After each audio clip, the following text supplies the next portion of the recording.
এ গোলামেজি তাড়াতাড়ি আয়, কি দেখর করে আডস এরম জানলে এক সপ্তাহ খাবার নিয়ে আইতাম।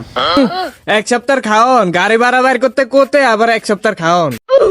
কুদবো না তো কি আরবো, টাকা খরচ করে যামু, জামাই মানুষ, তোর মা একটা মুরগি জবা করে তো খাওয়াই না, জামা আপ্যায়ন করে যে খরচ করে যামু। মুরগি জবাই করে খাওয়াবো, মাইসে জামাইরা শ্বশুর বাড়ি গেলে কত কিছু লইয়া যায়, আর আপনি তো 2টা আর একটা চকলেট আনেন না, আপনি যে দুটা দিয়া বাইরে না এটাই বউ।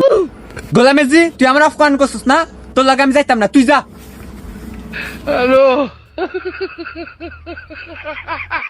যা যা গোলাম, আমি বাহুর বাড়ি যাইতাছি না, 1 মাস থাকমু, দেখমু তোরে কোন হতিনে রাইন্দা খাওয়ায়।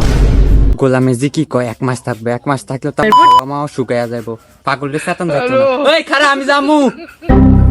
আয় গোলামের ফুত, রাস্তা দিয়ে যদি কোনো কথা কইছে একেবারে খবর আছে। চোখ তুলে দেখো না কে এসেছে। কি রে তোর মারবার আমি দোষিনি তোরে। আব্বা আমি যাইতাম না, আমার পা বিষ করে, আপনি গাড়ি লন। টাকা তো পকেটে দিয়ে আব্বা আমার মনে হয় কি আপনি টিয়ালে মুততেন না, খারে থাকবেন।